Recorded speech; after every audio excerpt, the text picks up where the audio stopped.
about to shoot the first scene of the day. Okay, you are not Ryan Higa. Dude!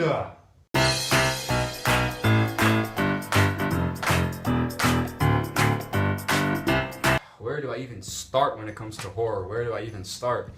If any of you have been subscribed to my channel since the beginning and you remember a much older video of mine called Slasher versus Horror, this is going to be familiar to you. So just to recap, the genre of horror is, pretty much the defining tradition of those kinds of movies that scare you without using blood, gore, violence, graphic imagery. They scare you using everything else, anything else but that. And I wasn't always really into those kinds of movies. In fact, when I was younger, I was terrified of them. I couldn't sleep at night if I watched any piece of any of those movies. But as I grew older, I started watching and appreciating them a little bit more. Watching really old ones like The Shining, Poltergeist, Exorcist, Those movies are pretty much the pioneers of the horror genre because they scare the audience without really doing anything that would, make them cringe and vomit, not that much violence. And as time went by, movies started getting better and better. New ones started being made. Like in the more modern canonical sense, there's been remakes of old movies. There's been the remake of the Amityville Horror, which itself back in the 80s was a pretty terrifyingly well done movie. And later on, I'm just naming a few of the more prominent ones to me.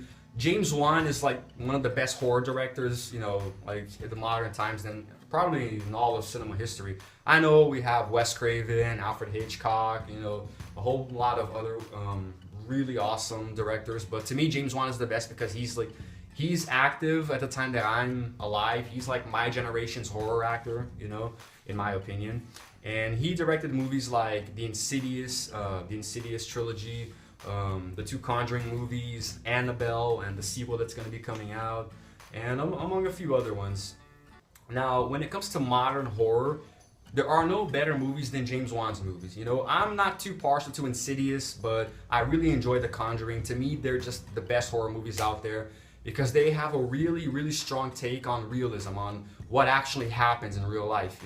They're based on true stories. They're not just made up. I mean, of course, Hollywood always tweaks things in and there, but they're really factorially based on real life events, and that's what really scares me. That's why I prefer horror.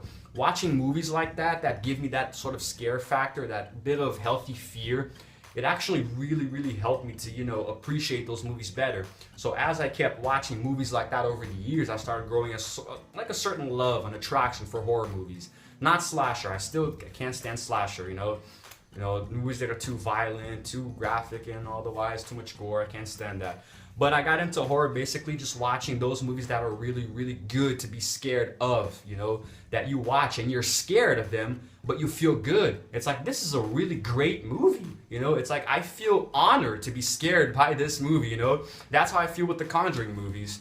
And there's going to be more sequels. There's going to be a sequel to Annabelle, which was awesome too. There's going to be a third Conjuring movie. And there are just so many stories that Ed and Lorraine Warren can provide to James Wan that there will probably be like 10 or 20 movies in the future. It's going to turn into a whole franchise. Better than Saw. Don't watch Saw, by the way. That's too violent. Those movies are too violent. Anyway, that's it for today, guys. That was my mixer for today. Subscribe to my channel if you don't mind. And watch my last two videos if you also don't mind. Like and subscribe. I'm going to go get a haircut now.